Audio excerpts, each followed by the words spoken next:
Ambassador Akin Oyateru joined the Ministry of Foreign Affairs in Nigeria in 1980 and holds a BSc in Political Science and a master's degree in International and Diplomacy from both universities.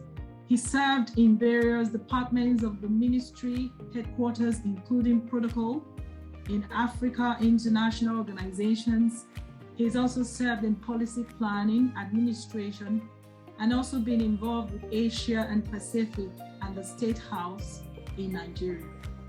His service also spanned duty tours throughout Nigerian missions in Poland, Austria, Namibia, Ireland, and the United Kingdom. He is an accomplished diplomat. He retired as a Nigerian High Commissioner to Kenya and permanent representative of Nigeria to UNEP and UN Habitat in 2015.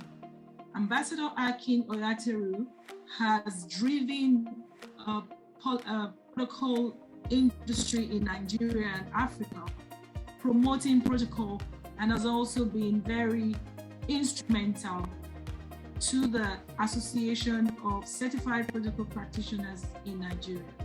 Today, he is also presently a consultant on public and international affairs with specializing in protocol and urbanization. I introduce and welcome Ambassador Akin Oyateru. Thank you, sir. Thank you. Thank you so much, Honorable Patricia Divine, for introducing me. And it's a pleasure to be on this program.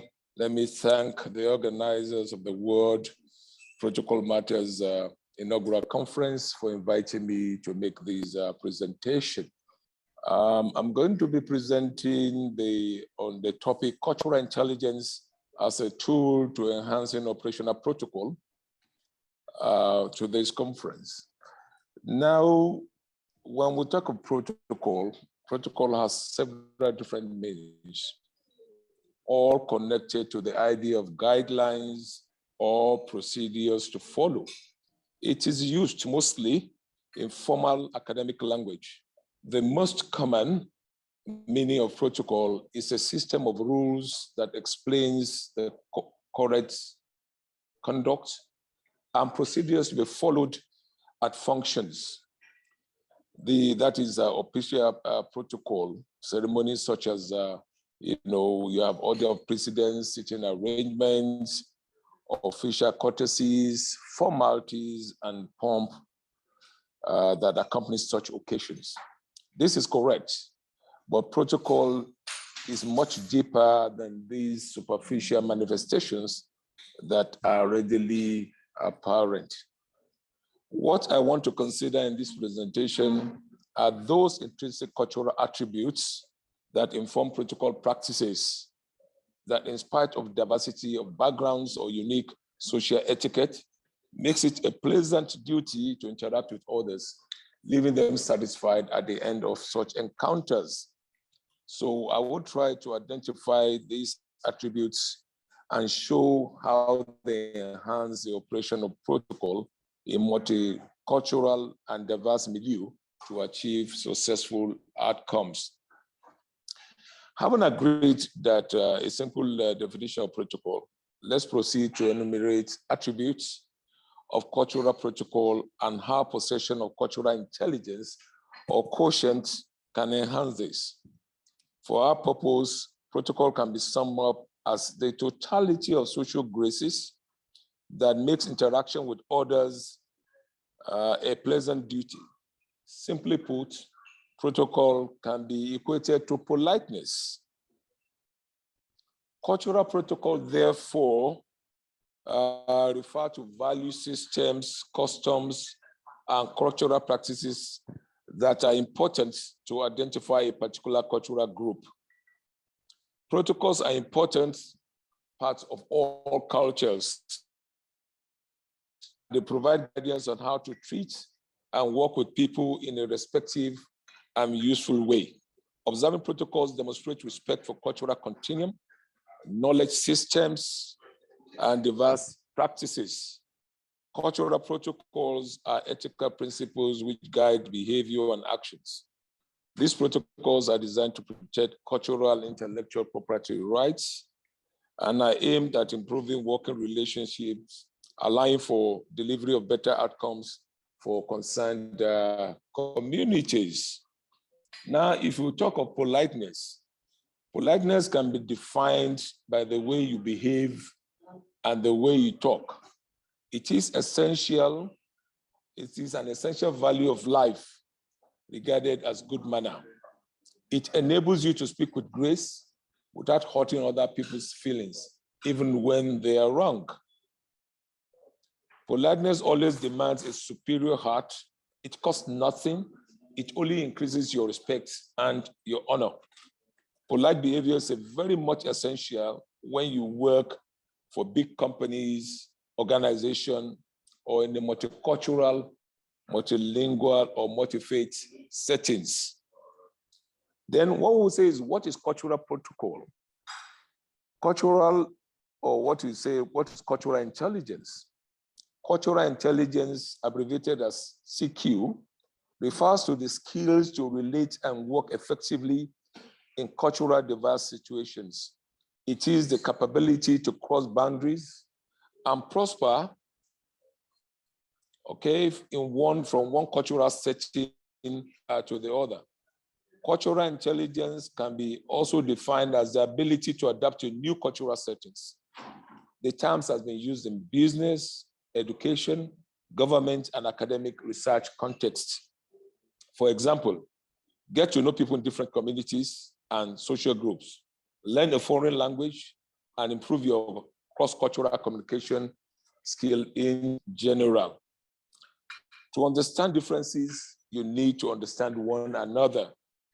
Today's workplaces are more multicultural than ever, and it is normal to work with people from different places and backgrounds. This has opened up many opportunities, but it has also created challenges. Cultural differences aren't just about nationality, ethnicity, or belief. Many of us work in multi-generational organizations alongside younger or other colleagues who have cultural references, assumptions, or attitudes that are different from our own. And cultural clashes can emerge between departments and teams in the same organization. People with cultural intelligence are not experts in every culture, but they excel at understanding unfamiliar or ambiguous behavior. They have the skills to go into new environments with confidence and to make informed judgments based on observation and evidence. However, they also know that cultural influences are complex and interconnected. They are aware that while culture is significant, such factors as business rules and individual personalities can have a powerful effect on behavior too. For example, let's say you have a meeting with a Nigerian stockbroker. Does the person behave the way he does because they are Nigerian, because they're a stockbroker, or because they're a Nigerian stockbroker? It is a likely combination of all these elements. So aim to avoid making assumptions or generalization based on any single aspect. Now, since we say that cultural intelligence can be used as an operational tool for for operational practices, then what are the advantages of cultural intelligence? There are many reasons why it is beneficial to develop your cultural intelligence. First, effectively with anyone who's different from you. Whether you're working abroad or leading the cultural diverse team at home, cultural intelligence can prevent you from making cultural faux pas that can cause upset and embarrassment, or potentially undermine a project you are working on. Secondly, it can also give you insight into the culture of every organization you work with. The more you understand their values and expectations, the better you'll be at playing their cultural roles. Thirdly, research shows that professionals with high CQ are more successful in international assignments as they adjust more easily to living and working within new cultural conditions. But wherever you are based, high cultural intelligence is valuable when you need to build rapport with a new group of people, adjust to the way other department works, or operate within a cross-functional team. Fourthly, CQ incorporates plenty of transferable skills too, such as self-reflection, open-mindedness, and the ability to anticipate problems. And this is always useful in protocol because you have to always think on your feet or improvise or make contingency plans. So cultural intelligence can come in very handy here. Fifthly, cultural intelligence can become a core element of your leadership style.